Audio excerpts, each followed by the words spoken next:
What's up, guys? Producer TCustomz with TCustomz.com. Today's video is for the producers. I want to talk about, I'm getting hit up on a regular basis about, how do you get your drums to sound the way they do. I love your drum sounds. They hit hard and all this stuff. So basically today I'm gonna talk you through it. I'm gonna tell you exactly, all the things that I keep in mind when I go to create my drum tracks. And basically these 5 tips, I always have these in the back of my mind when I'm going to make a beat. And hopefully they'll offer some insight to you guys. So number 1, I'm gonna go ahead and say sample selection.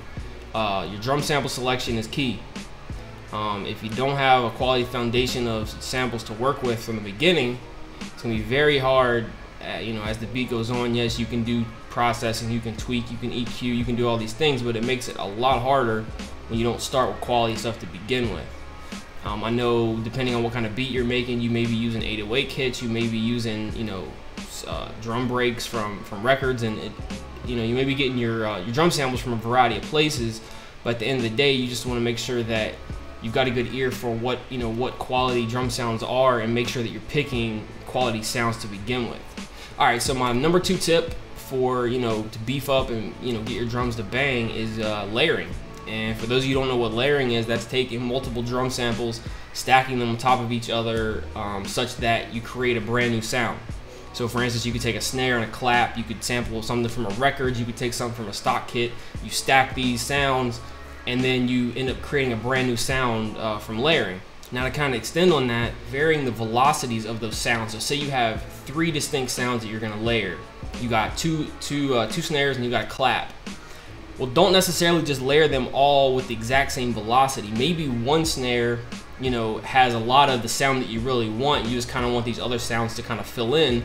So to make that like your main, high velocity, and then kind of bring the other volume down on the other samples, and just experiment with it and see what it sounds like. You can even, experiment with, panning, and you can do all kinds of stuff with layering. But definitely keep in mind varying those velocities, because that can definitely change the whole dynamic in the sample or the track that you come up with. All right, so tip number 3. Once you've got, quality sounds and you've got them layered nice, you may want to, you may not need to, but step 3 would be some sort of an EQ. So you throw some kind of multi-band EQ on the layered sound, tweak it. If it's a kick, if you got multiple kicks that are layered, maybe you want to try to tweak some of the low end.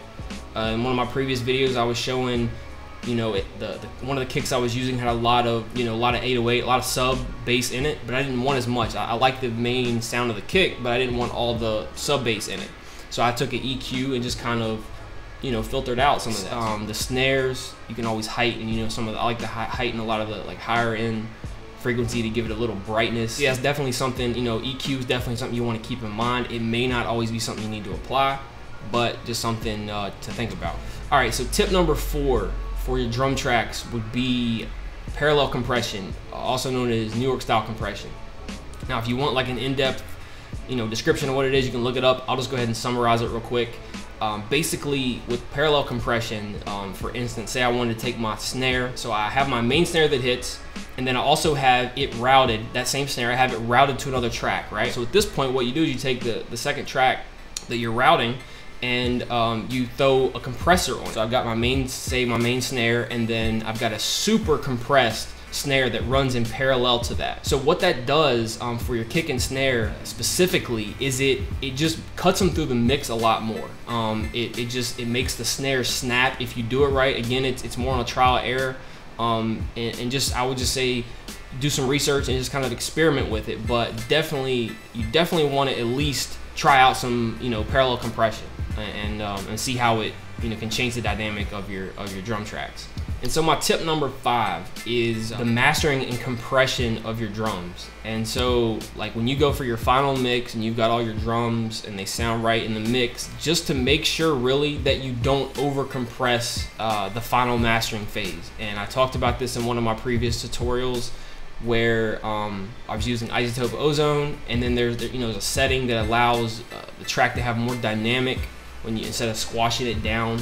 Especially when you've got your drums that are cutting through, and then you go to the final mastering and do the compression, and then it just sounds all squashed down. I mean, that's part of the compression process, is to squash everything, but you still want to keep as much dynamic in it as you can, especially for hip-hop tracks. make sure that you're not diluting the drum sounds. You do all these 4 steps and you get quality samples, and then you EQ and you layer, and you've got some nice parallel compression going. Your samples are hitting real hard, and then you go into the mastering phase and it just sounds like crap. So just keep that in mind. That would be my tip number 5. Just don't over compress the master. So that's pretty much it. I mean, like I said, I want to step you guys through my top 5 tips. These are, all of pretty much what goes into when I create my drum tracks. These are all the things that I keep in mind. I'm not trying to hide anything from you guys. And I noticed that a lot of producers are having trouble creating the drum tracks that they want to create. So hopefully these tips will help you all. And like I said, I've got the free drum kits on the site for the producers, and also I've got some for purchase if you need any high quality samples. Feel free to drop your comments below, any tips you have for any producers, to create high quality drum tracks or anything related to what I'm talking about. Make sure to like the video, subscribe to the channel, and for more tips and become involved in the conversations over on the Facebook page. It's facebook.com/TCustomz Productionz, and follow me on Twitter. Hit me up. All my contact and stuff is listed if you guys have any other questions, you want to shoot me an email, whatever. So guys, I hope that helps. Feel free to share, and I'll catch you guys in the next video. Peace.